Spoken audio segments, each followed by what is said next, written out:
Hello everyone, स्वागत है आप सबका मेरे यूट्यूब चैनल पे। और आज हम लोग पढ़ने वाले हैं अपना बायो का ही नेक्स्ट पार्ट होगा हमारा, ये पार्ट 2।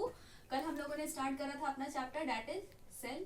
कुछ बेसिक इन्फॉर्मेशन इसके बारे में मैंने बता दिया था। डैट इज ये हमारा फंक्शनल, फंडामेंटल,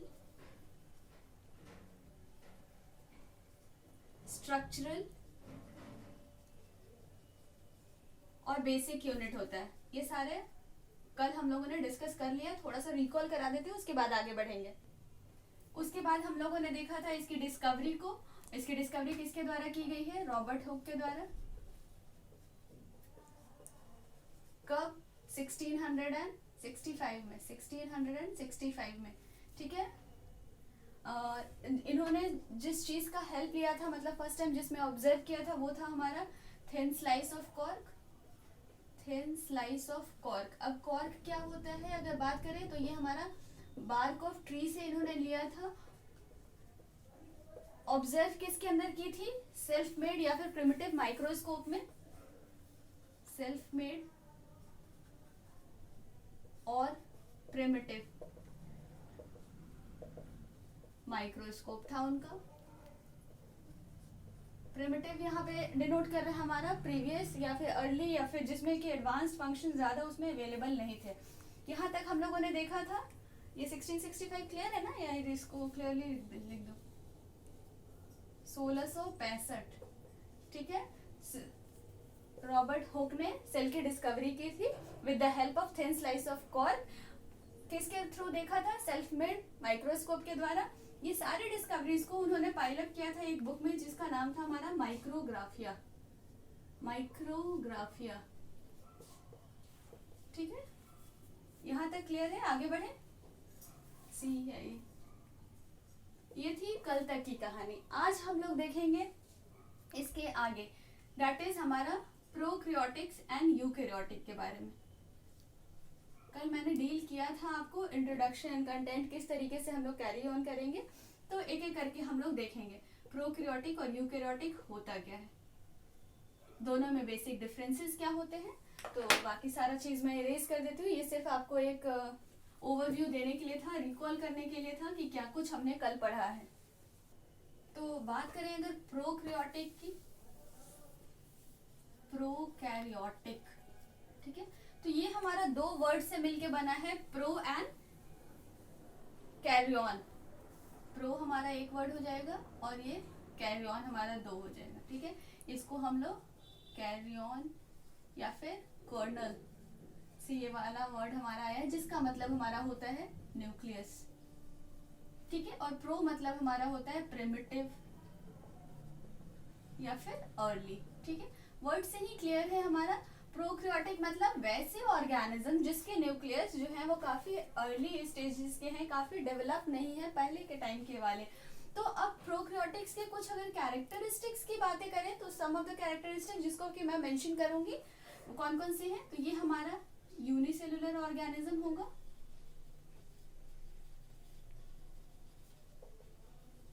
इसके जितने भी हमारे सेल ऑर्गेनेलीज होंगे उसमें मेम्ब्रेन बाउंड स्ट्रक्चर्स नहीं प्रेजेंट होगा।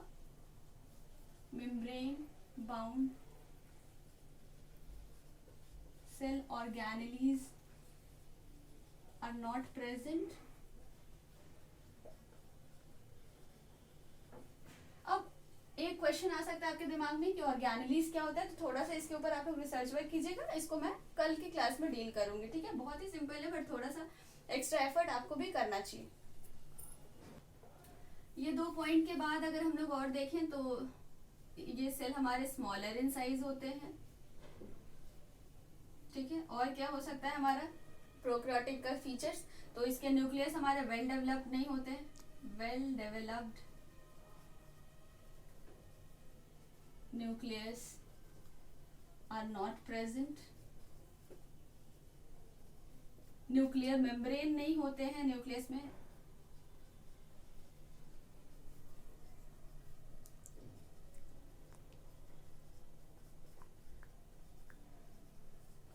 वेल डेवलप्ड न्यूक्लियस प्रेजेंट नहीं होता है, इसका क्या मतलब है? अभी अभी हम लोगों ने देखा कि इसके न्यूक्लियस जो होते हैं वो प्रिमिटिव इन नेचर होते हैं, अर्ली स्टेजेस के होते हैं, तो उसमें हमारा जो न्यूक्लियस है वो वेल डेवलप्ड नहीं होता है और न्यूक्लियर मेम्ब्रेन नहीं होता है।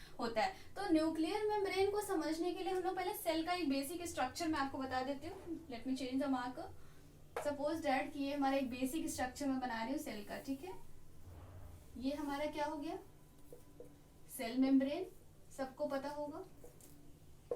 इसके अंदर हमारा फ्लूइड लाइक मटेरियल या जेली लाइक सब्सटेंसेस जो प्रेजेंट रहता है, जिसको कि हम लोग कहते हैं क्या?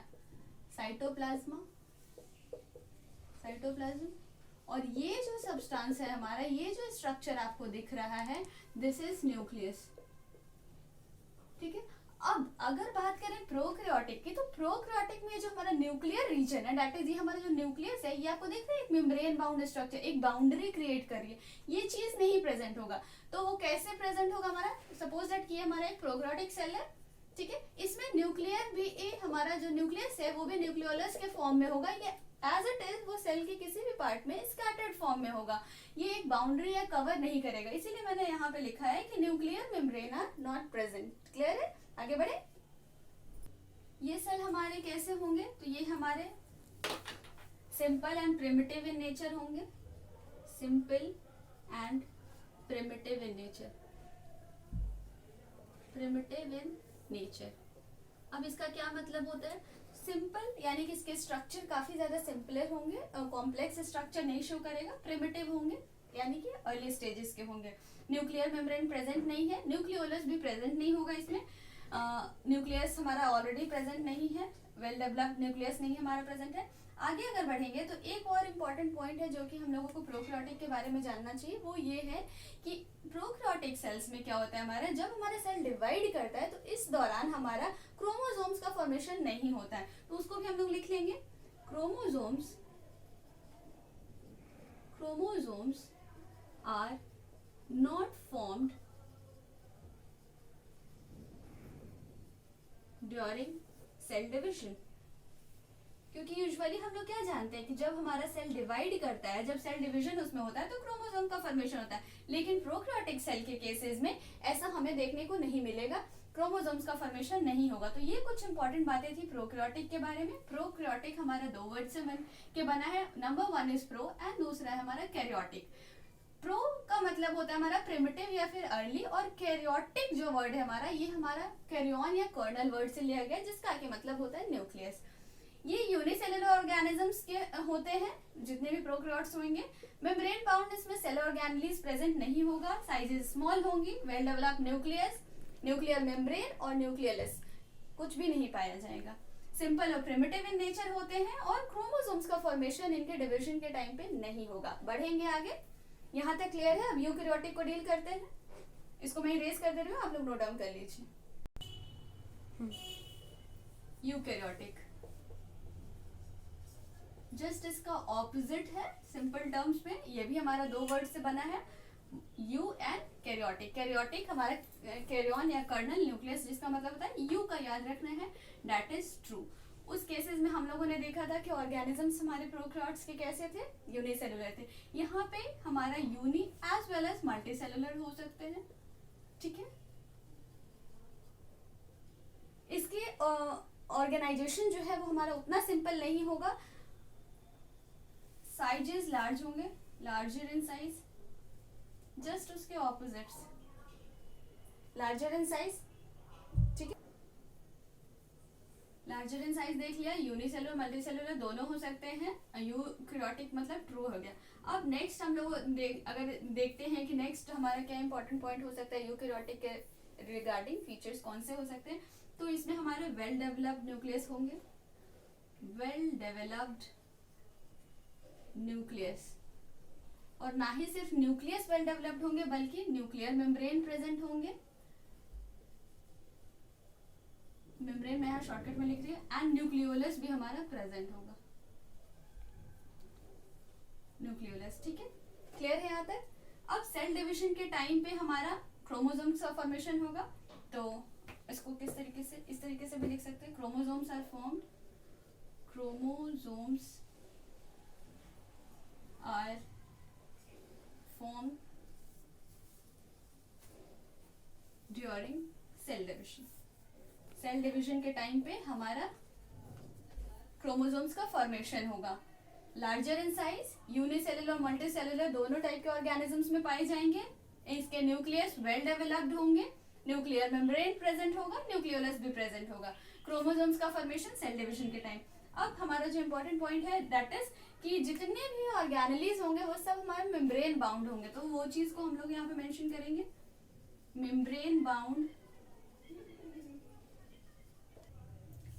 बाउंड ऑर्गेनेलीज आर फाउंड, या फिर हम लोग लिख सकते हैं cell contains all membrane bound organelles, मतलब इसके अंदर जितने भी ऑर्गेनेलीज होंगे। ऑर्गेनेलीज क्या होगा ये आप लोगों का एक होमवर्क है एक तरह से, क्या होता है इसको थोड़ा सा रिसर्च कीजिएगा। जितने भी हमारे मेम्ब्रेन बाउंड ऑर्गेनेलीज होते हैं वो सब पाए जाएंगे, मतलब कि एक सेल में जो भी हमारे स्ट्रक्चर्स होंगे, देखिए मैंने बताया दिया आपको, वो सब हमारे मेम्ब्रेन बाउंड होंगे, मतलब कि उनके ऊपर एक कवरिंग टाइप का स्ट्रक्चर प्रेजेंट होगा, बाउंड्री प्रेजेंट होगी। तो ये था प्रोकैरियोटिक और यूकैरियोटिक का बेसिक डिफरेंस। अगर मैं देखूं तो अभी के जितने मैंने आपको पॉइंट्स बताए हैं ये मोर देन सफिशिएंट है आपको प्रोकैरियोटिक और यूकैरियोटिक के बीच में डिफरेंशिएट करने के लिए। तो आई होप कि आपको ये वीडियो अच्छा लगा होगा, और जितने भी आपको कंफ्यूजन अगर रह गया हो कुछ भी प्रोकैरियोटिक या यूकैरियोटिक के रिगार्डिंग, तो आप कमेंट सेक्शन में पूछ सकते हैं मुझसे। आज के लिए इतना ही रहने देते हैं, मिलते हैं अगले वीडियो में, तब तक के लिए थैंक यू।